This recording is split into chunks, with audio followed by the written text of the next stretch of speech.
एश्वर Hindi 1 to 1 पर अभी हम क्या करने वाले हैं, instead of multiple short videos आपके स्पोकन इंग्लिश लेसन में, क्योंकि वो पूरा एक बहुत लेंदी प्रोसेस हो जाता है, सबका एक एक करके डिस्क्रिप्शन लिखो, सबके लिए थंबनेल बनाओ। तो मैंने क्या करा कि एक ही वीडियो में मैं आज आपको 10 अलग अलग स्ट्रक्चर्स बताने वाला हूँ। लेकिन वो 10 अलग अलग स्ट्रक्चर्स जो हैं वो ऐसे नहीं है कि मतलब कभी ज़िंदगी में ज़रूरत पड़ेगी शायद। वो सारे के सारे ऐसे हैं जिनका आप इस्तेमाल अभी से करना शुरू कर सकते हो। तो आइए करते हैं शुरुआत।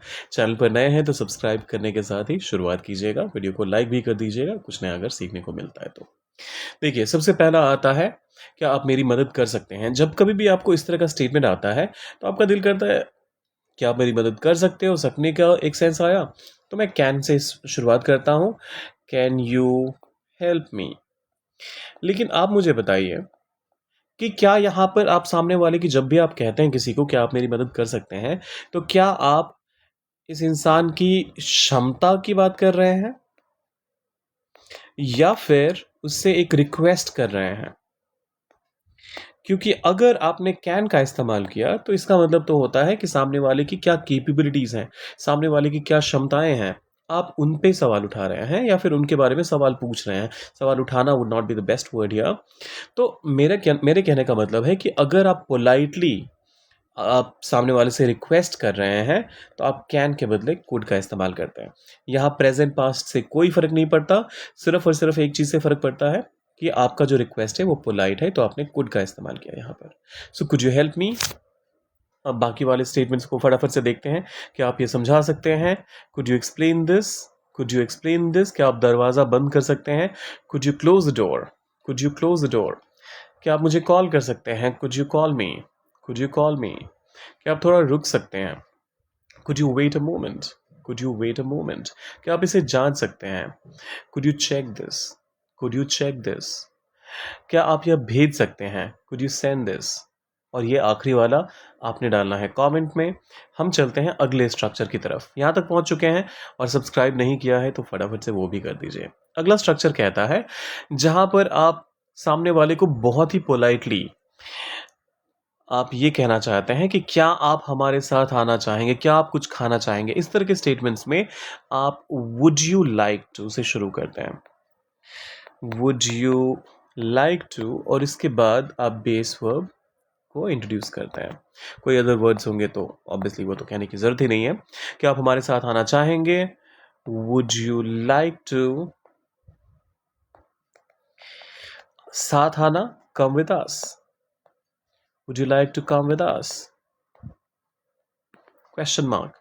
यहाँ एक रिक्वेस्ट भी है और साथ साथ एक सवाल भी है, क्योंकि अगर आपने वुड यू लाइक टू कहा तो आप ये कहना चाह रहे हैं कि हम तो भाई चाहते हैं कि आप आओ हमारे साथ, लेकिन क्या आप साथ आना चाहेंगे?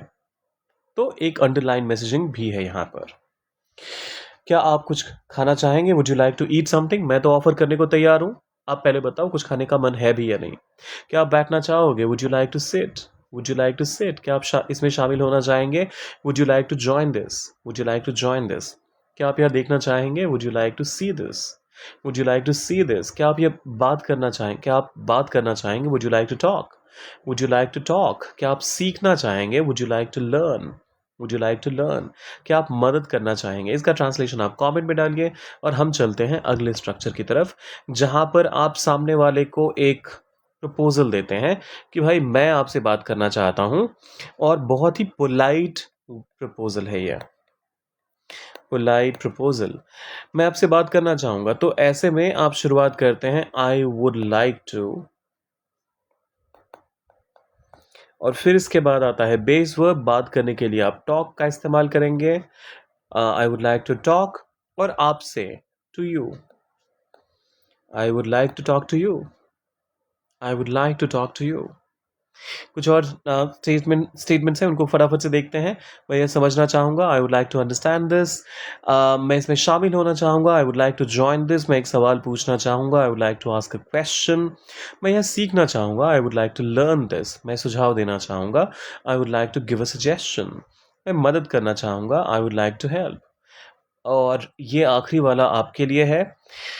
अभी वीडियो ख़त्म नहीं हुआ है। अप्लाई कहते हैं आवेदन करने को इंग्लिश में, बाकी पूरा सेंटेंस आप डालिए कमेंट सेक्शन में। और हम चलते हैं अगले स्टेटमेंट की तरफ, अगले स्ट्रक्चर की तरफ। क्या मैं अंदर आ सकता हूँ? जब कभी भी आप सुपर फॉर्मल होना चाहते हैं, मे आई और फिर अंदर आना, कम इन, ये आप सब ने इतनी बार इस्तेमाल किया होगा। स्कूल में तो कम से कम एक you would have asked this question a million times already, right? So may I come in, तो इतनी ही पोलाइट तरीके से रिस्पेक्टफुली जब सामने वाले से आप कोई सवाल पूछना चाहते हैं तो आप मे का इस्तेमाल करते हैं। क्या मैं एक सवाल पूछ सकता हूँ? May I ask a question. क्या मैं बैठ सकता हूँ? May I sit. क्या मैं यह देख सकता हूँ? May I see this. क्या मैं आपसे बात कर सकता हूँ? May I talk to you. क्या मैं इसमें शामिल हो सकता हूँ? May I join this. May I join this. क्या मैं ये ले सकता हूँ? May I take this. क्या मैं यह शुरू कर सकता हूँ? इसका ट्रांसलेशन आप कमेंट में डालिए और हम तो चले अगले स्ट्रक्चर की तरफ फटाफट से, वो भी देख लेते हैं। क्या आपको आपत्ति होगी अगर मैं बैठूं? देखिए, ये वाला स्ट्रक्चर आपने कई बार सुना होगा, देखा भी होगा, और कुछ तो इस्तेमाल भी कर रहे होंगे। वुड यू माइंड, एक नहीं दो बहुत ही इंटरेस्टिंग चीजें हैं इसके बारे में। सबसे पहली चीज कि ये एक नेगेटिव सवाल है। इसका उत्तर हमेशा, अच्छा उत्तर पे बाद में आएंगे, पहले सवाल कंप्लीट करते हैं।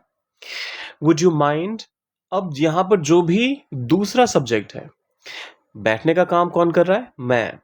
तो वुड यू माइंड के साथ आपको लगेगा यहां पर मी कह देते हैं, और उसके बाद आप सिटिंग, क्या आपको आपत्ति होगी अगर मैं बैठूं? Would you mind my sitting, sorry me sitting. ये स्टेटमेंट आपको देखकर बिल्कुल सही लग रहा होगा, और यही गड़बड़ बहुत सारे लोग करते हैं। यहां पर आप ऑब्जेक्टिव नहीं पोजेसिव फॉर्म देखते हैं, तो यहां माई होगा, मी नहीं। Would you mind my sitting here, या फिर would you mind my sitting. I hope it is clear. चलिए, अब बाकी के स्टेटमेंट्स को फटाफट से देख लेते हैं। क्या आपको आपत्ति होगी अगर मैं पूछूं? Would you mind my asking this? Would you mind my asking, या फिर would you mind my asking this? क्या आपको आपत्ति होगी अगर मैं यह लूं? Would you mind my taking this? Would you mind my taking this? क्या आपको आपत्ति होगी अगर मैं शामिल हो जाऊं? Would you mind my joining? Would you mind my joining? क्या आपको आपत्ति होगी अगर मैं समझाऊं, अगर मैं कॉल करूं, sorry, so would you mind my calling you? Would you mind my calling you? क्या आपको आपत्ति होगी अगर मैं समझाऊं? Would you mind my explaining? Would you mind my explaining? क्या आपको आपत्ति होगी अगर मैं शुरू करूं? Would you mind my starting? Would you mind my starting? ये आखिरी वाला आप डालिए कमेंट्स में। और दूसरी चीज मैं क्या कह रहा था, अगर आपसे किसी ने ये सवाल पूछ दिया, मान लीजिए, would you like to move a little bit? Would you like to call him? तो sorry, would you mind talking to him? तो इसका आंसर अगर आप yes या फिर no में देते हैं, तो अगर आप कॉल, मान लीजिए आपसे सामने वाले ने कहा would you mind calling him, तो उस केस में आपका उत्तर होना चाहिए नो। अगर आप कॉल करना चाहते हैं तो क्या आपको आपत्ति होगी? मतलब मुझे आपत्ति नहीं होगी। लोग क्या कहते हैं, would you mind my calling you with your first name? और पीपल कह देते, आई मीन पीपल ऑफन से यस। तो मतलब क्या हुआ? क्या आपको आपत्ति होगी? हाँ, मुझे आपत्ति होगी। और फिर भी लोग सामने वही काम करते हैं। तो उस चीज को अवॉइड कीजिएगा। अगर आपसे सामने वाले ने अगर ये वाला सवाल पूछा, वुड यू माइंड वाला, तो आप थोड़ा माइंड लगा के उसका आंसर दीजिएगा। नेगेटिव आंसर होता है इसका, जब कभी भी आपको पॉजिटिव करना हो, और पॉजिटिव करना हो तो उस केस में नेगेटिव आंसर देते हैं। अगले स्ट्रक्चर की तरफ चलते हैं। ये हमने पहले भी कवर किया हुआ है, एक बार फिर से देख लेते हैं। ये तो सिंपल है, प्लीज और उसके बाद बेस वर्ब। ध्यान दें, pay attention, pay attention, please pay attention, कृपया बैठ जाएं, प्लीज सिट, या फिर प्लीज हैव अ सीट। कृपया इसे पढ़ें, please read this, please read this. कृपया समय पर आएं, प्लीज कम ऑन टाइम। कृपया शांत रहें, प्लीज स्टे क्वाइट, या फिर प्लीज स्टे साइलेंट। कृपया जवाब दें, प्लीज आंसर, प्लीज आंसर, कृपया इसे पूरा करें, प्लीज कंप्लीट दिस, कृपया इंतजार करें। इसका ट्रांसलेशन आपने कमेंट में डालना है। हम चलते हैं अगले स्ट्रक्चर की तरफ। अगला स्ट्रक्चर कहता है मदद के लिए धन्यवाद। तो आप सबसे पहले कहते हैं थैंक यू। धन्यवाद का आंसर तो धन्यवाद की इंग्लिश तो आपको पता ही है। अब जिस चीज के लिए भी है उसका, उसके पहले फॉर और उसके बाद आप नाउन या फिर वर्ब का इस्तेमाल करते हैं। आप चाहें तो यहाँ पर जो सब्जेक्ट है आपका, जिसने भी एक्शन किया है, आप उसको भी इंट्रोड्यूस कर सकते हैं और फिर यहाँ पर वर्ब या फिर नाउन आता है। ये स्ट्रक्चर को हटाइए और आसान भाषा में समझिए इसे। थैंक यू फॉर, मदद के लिए धन्यवाद, थैंक यू फॉर हेल्पिंग। आप चाहें तो thank you for your help भी कह सकते हैं, लेकिन आपकी मदद के लिए धन्यवाद ऐसा सेंटेंस में नहीं है, तो ये योर हेल्प आपकी समझने के लिए ठीक है, लेकिन ट्रांसलेशन पॉइंट ऑफ व्यू से ये गलत हो गया। So thank you for helping या फिर thank you for your help. समय देने के लिए धन्यवाद, thank you for your time, thank you for your time. समझाने के लिए धन्यवाद, thank you for explaining, thank you for explaining. आने के लिए धन्यवाद, थैंक यू फॉर कमिंग। सुनने के लिए धन्यवाद, thank you for listening, thank you for listening. सहयोग के लिए धन्यवाद, thank you for your support, thank you for your support. जवाब देने के लिए धन्यवाद, thank you for your reply या फिर थैंक यू फॉर रिप्लाइंग। इंतजार करने के लिए धन्यवाद, इसका ट्रांसलेशन आपने कमेंट में डालना है। अब चलते हैं अगले स्ट्रक्चर की तरफ। देर के लिए माफ कीजिए। जब कभी भी आप देर हो जाते हैं और सामने वाले से माफी मांगते हैं तो सॉरी फॉर और उसके बाद आप या तो नाउन का या फिर वर्ब का आईएनजी फॉर्म इस्तेमाल करते हैं। देर के लिए माफ कीजिए, सॉरी फॉर द डिले।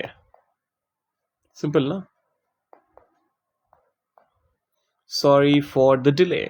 गलती के लिए माफ कीजिए, sorry for the mistake, sorry for the mistake. परेशानी के लिए माफ कीजिए, sorry for the trouble, sorry for the trouble. देरी से जवाब देने के लिए माफ कीजिए, sorry for replying late, sorry for replying late. समय लेने के लिए माफ कीजिए, sorry for taking time, sorry for taking time. आपको रोकने के लिए माफ कीजिए, sorry for stopping you, sorry for stopping you. ध्यान ना देने के लिए माफ कीजिए, sorry for not paying attention.